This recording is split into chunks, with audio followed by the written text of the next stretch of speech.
আবার যেন ঘুরে ফিরে সেই গরমটা চলে এলো, তাই না বলো? এই গরমে এরকম আইসক্রিম খেতে কার না ভালো লাগে। আমি সুনন্দা চলে এসেছি নতুন একটা ভিডিও নিয়ে। আপনারা সবাই কেমন আছেন? আশা করছি ভালো আছেন, আমরাও খুব ভালো আছি।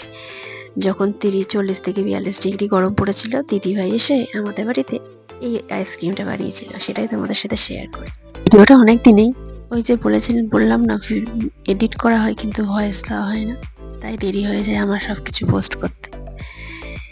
তো যাই হোক, 1 লিটার দুধ নিয়েছে, সেটা ভালো করে ফুটিয়ে নেওয়া হচ্ছে। আর এদিকে হচ্ছে দুটো এলাচ নিয়ে ভালো করে গুঁড়ো করে নিয়েছি। দুধটা ভালো করে ফোটানো হচ্ছে। 1 লিটার দুধকে 500 করা হয়েছে। তারপরে 4 চামচ চিনি দিয়েছি। যেহেতু আমুল দুধ অ্যাড করবো, সেই কারণে চিনিটা 4 চামচই দেওয়া হয়েছে। বেশি মিষ্টি হয়ে গেলে আইসক্রিম আবার ভালো লাগে না। যাই হোক, ভালোভাবে দুধের সাথে চিনিটা মিশিয়ে যাওয়া পর্যন্ত ভালো করে নেড়ে চেড়ে নেওয়া হচ্ছে। আমরা ততক্ষণ দুধটা এইভাবে নাড়তে থাকি। তোমরা বলো কে কোথা থেকে আমার ভিডিও দেখছো, তবেই তো তোমাদের ধন্যবাদ জানাতে পারবো নাকি। আর এদিকে আমন্ড আর কাজু গুঁড়ো করে নিয়েছি, এই গুঁড়ো করা 2 চামচের মতো। তারপর এদিকে সব রেডি করে রেখেছি। দুধের সাথে চিনিটা মিশে যেতে এলাচ যে গুঁড়োটা ছিল সেটা দিয়ে দেওয়া হলো। দিয়ে আরো ভালো করে নেড়ে চেড়ে নেওয়া হচ্ছে, যাতে ভালোভাবে মিশে যায়। তারপর ওই যে 10 টাকা দামি 2টো আমল দুধের প্যাকেট আনা হয়েছিল, তো সেটাই অল্প অল্প করে দেওয়া হচ্ছে। আর এইভাবে ভালোভাবে নেড়ে নেওয়া হচ্ছে।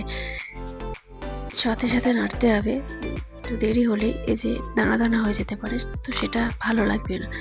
তোমরা চাইলে একটা পাত্রে মানে একটা জায়গায় অল্প গরম দুধ দিয়ে, সেটা আমল দুধ দিয়ে ভালোভাবে মিশিয়ে এর মধ্যে দিয়ে দিতে পারো।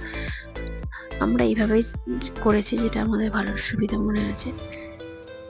তারপরে ভালোভাবে মিশিয়ে নেওয়ার পরে ওই যে কাজু আর আমন্ড গুঁড়ো ছিল, সেটাও দিয়ে ভালোভাবে মিশিয়ে নেব।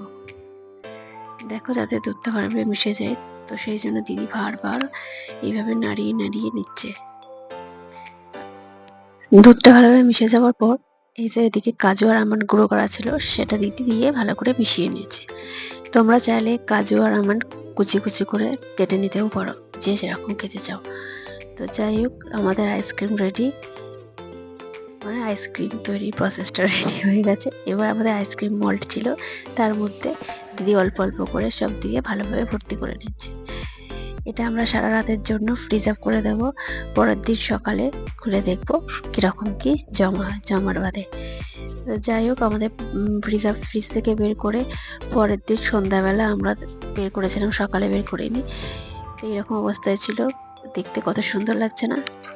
তেমনই খেতেও কিন্তু অসাধারণ হয়েছিল। তোমরা ওকে ট্রাই করে দেখতে পারো।